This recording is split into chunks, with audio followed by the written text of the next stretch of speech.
Hi there, folks. This is Mark Smith with Family Tree Counseling Associates. And I have a video for you today. It isn't called 10 Killer Narcissistic Abuse Syndrome Quotes. The name of the video is 10 Killer Narcissistic Abuse Syndrome Quotes. So I'm just going to run through 10 quotes that I've heard that jolted me, that taught me something, that made me happy, that gave me some positive energy and added to my thriving. So the first one is, and many of you have heard this, I don't know who originated it, but the phrase is, your issues are in your tissues.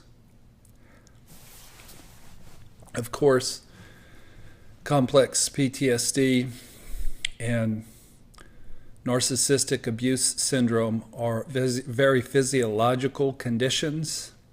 I had never experienced this before. I'd been working on myself as best I could for 55 years, but I'd never experienced horrible, traumatic PTSD symptoms that just dominated my body and threatened my life. It's been over 9 months and my body still isn't right. Every day there's another part that goes out in terms of my back, headaches, fuzzy brain,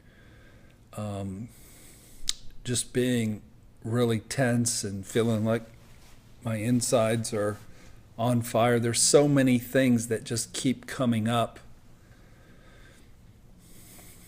A couple of weeks ago, I was playing basketball, and my body did what I told it to. And I was able to, I made 9 3-point baskets and playing 4 full court basketball games. My body was in sync, but this whole 9 months, my body's been completely out of sync. So do what you can to address the physiological symptoms. What I've been doing lately is I make juice with my juicer, and it gives me energy. I exercise 4 times a week. I haven't been getting massages. I got one just for physical therapy purposes, but get massages. Go to yoga class. One thing that I do that helps a lot is I get in a hot tub for at least 15 minutes every day. And then for me, I know it's controversial, but for me, medication is helpful. Anything that helps heal the issues in your tissues is a good thing. Quote number 2, happiness is the sweetest revenge. I think there's a quote, something along the lines, the best revenge is a well-lived life, and this is sort of a spin-off of that. But I hope you folks find happiness and joy, not as a form of revenge, but just for yourself. Thriving is awesome. There'll be some ups and downs in this process. I've been having a great couple of weeks, but today I sort of crashed and burned and was sick and had to sleep in bed and needed to be sort of taken care of. But I know a woman, a friend of mine, and she was severely, brutally, wickedly abandoned by her husband. And it about destroyed her, but she's risen up like a hero. She joined meetup groups around a hobby of hers, and now she's taken that hobby to amazing, heroic levels of achievement. And she walks with a skip in her step, and she's remarried, and she's my hero. Happiness is the sweetest revenge. The third quote I like is, the wound is where the light enters you. And this is by the great poet Rumi. So even this gashing, bloody, massive, life-threatening psychological wound is a gift and a blessing. It's where the light has an opportunity to enter you. As I have been sitting in my therapist's chair this past couple of weeks, I'm aware that I got a couple more gears I didn't have before.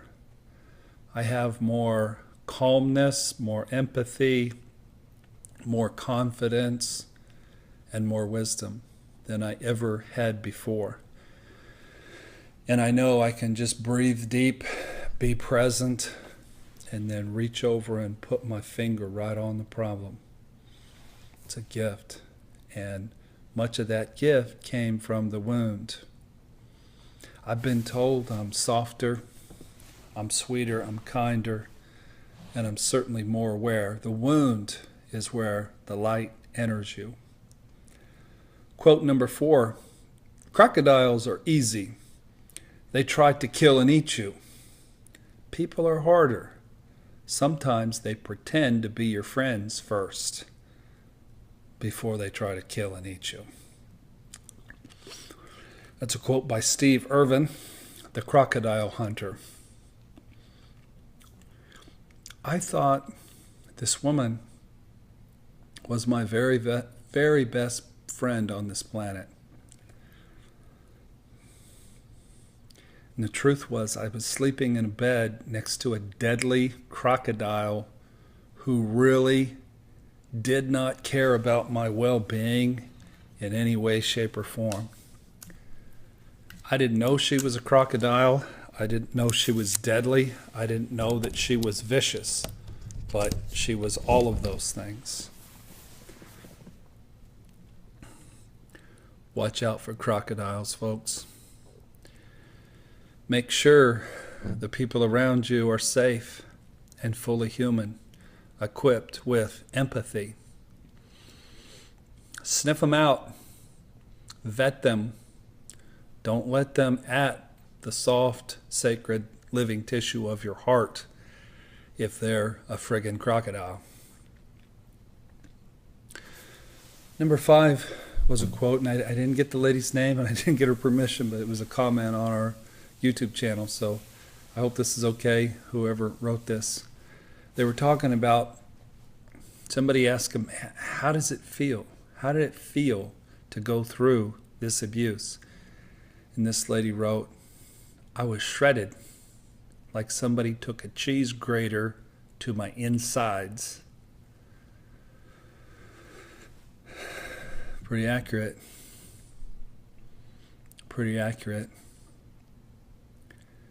I felt like somebody took a cheese grater to my whole body. And then they lit me on fire and sat around a campground circle and laughed at me. It was really hard. Quote number 6 is a longer one, and it's by a woman who made a comment who's really brilliant. Her name is Marie Sproul. She wrote, I really believe that when the sociopath plays their various roles, that they are fully committed to their scripts, like a professional actor would be. Like an actor, they jump from role to role, supply to supply. When they are playing a role in your movie, it is all customized to your likes, wants, habits, and desires. No wonder we take the bait. We love how they love us as they mirror back to us our very selves.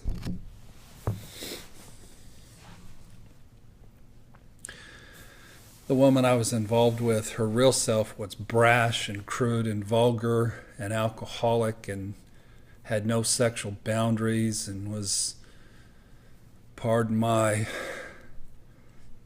prejudicial statement, sort of an Arkansas hillbilly. But she saw that I was looking for a country girl with a heart of gold who could fit in Tony, Carmel, Indiana.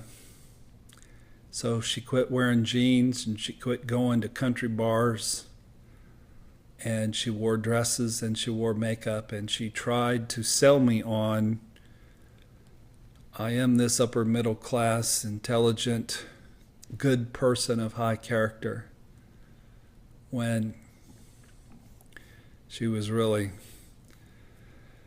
a dangerous, hurtful, betraying, same person she ever was, vulgar, sex addict, not a good person.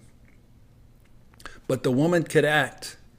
And when you take a great actor who knows the script that you've handed them, and then the wounded little kid in you needs to believe it, that shit can go on for years. And in my case, it did go on for 6.5 years. Quote number 7 was from the movie Joy. I don't know if you guys saw that. But it was said of this woman, she can really bring the hammer down. And to really be successful in your recovery process with narcissistic abuse syndrome, you got to get to where you can bring the hammer down hard. Not being abusive, not being reactive, but take no shit. Be ferocious. Be courageous. Cling to what you believe. Know what you know. Systems really don't like change. I've been doing some storming with various parts of my life, with family members, and even with my practice. My practice was built on marriage counseling and on a few family systems concepts. And I come along now with narcissistic abuse syndrome, and they're like, what? Who are you? Is that victim mentality? And a system doesn't like to change, but I'm bringing the hammer. I'm bringing the hammer to my family issues, and I'm bringing the hammer to anyone who wants to fuck with me. Pardon my language.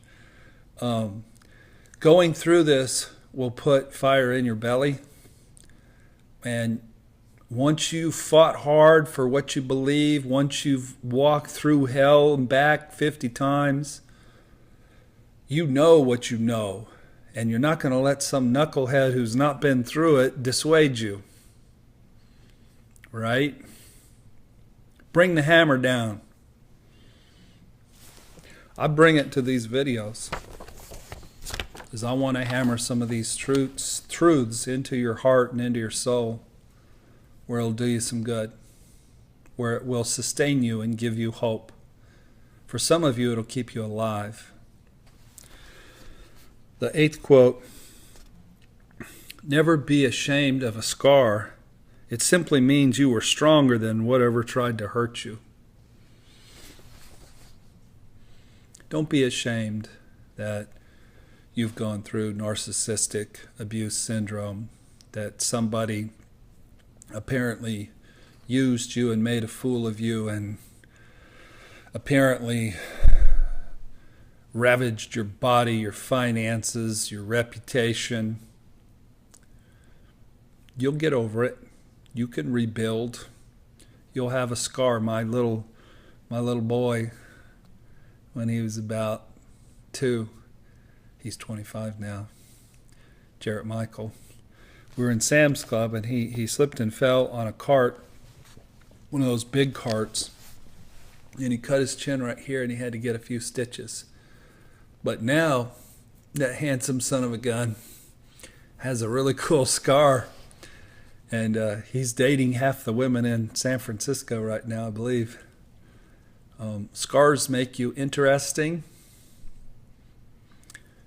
The fact that you've been damaged and shattered, it doesn't make you damaged goods. It makes you interesting. It makes you deep. And don't be ashamed of what you've gone through. You needed to go through this. You had some unresolved issues from your family of origin. There probably was a monster, a narcissist, an addict, an abandoner. As a parent in your childhood, you had unresolved wounds, and now you've gone through something difficult, but you're healing it properly, and the scar is going to do nothing but make you look cool, make you more deep, more interesting. Quote number 9. If you've been brutally broken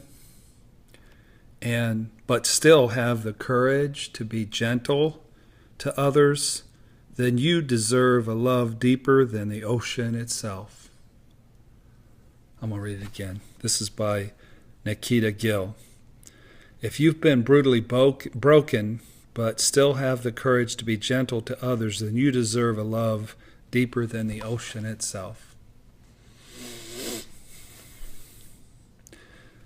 The wonderful thing about recovery is we get cut, we get shattered, we experience PTSD, but we bind the wounds, we heal our bodies, we become more spiritual, we band together in community, and rather than hating the world and going postal and becoming paranoid and bitter, we can walk in the world with a safe heart because we see the bad, dangerous narcissist on the horizon. We don't let him get at our hearts, and then we go out into life and we kick ass and take names, and we experience joy. And if you go at life with that kind of vulnerability, that kind of courage, that kind of sensitivity, that kind of open-heartedness, then you, my friend, do deserve love as big as an ocean, whether it comes from a romantic relationship, a group of friends, your children, your God. You deserve bunches and bunches, and you shall get bunches and bunches of love as you truly open up and give and love, from your own heart. And the number 10 quote, there are some people who could hear you speak 1,000 words and still not understand you at all. But there are others who will understand you without you speaking a single word. This quote I found on rawforbeauty.com. People resist change. I had always been strong. I had always been somebody who certainly had a lot of issues, but I wasn't a broken, fragile, anxiety-filled fellow with thoughts of suicide and trembly hands. I was always a strong guy. So people had a hard time understanding why I was so shattered, and as I would try to explain it to them, if they had preconceived notions of relationships and of this woman and of me, I could write 50 books and make 100 videos. They could sit and read them and watch them. They wouldn't get it. They don't want to get it.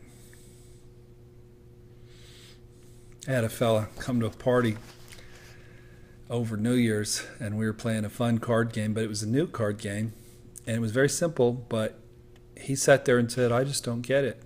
He didn't get it because he didn't want to get it. And people won't understand your pain, frankly, because they don't truly give a shit about you. People that care about you open up their hearts, open up their minds, and they study you, and they give you respect, and they go, this is out of my normal wheelhouse. It's out of who you've always been. I don't understand it, but tell me more. I want to understand. My friends in community of narcissistic abuse, my fellow sufferers, some of them can look at me and they know what I'm feeling before I know what I'm feeling. I told you guys this story about my cardiologist where I went in and I told my story in the intake, and he totally mirrored back to me exactly what I was feeling. He had a look in his eye of complete recognition, and I felt accepted and I felt empathy. It was very helpful. I got more empathy in one session with a cardiologist than I did in 20 with a local therapist who just couldn't open up her mind to anything different than what the goddamn DSM-5 says. And this experience is way bigger than DSM-5.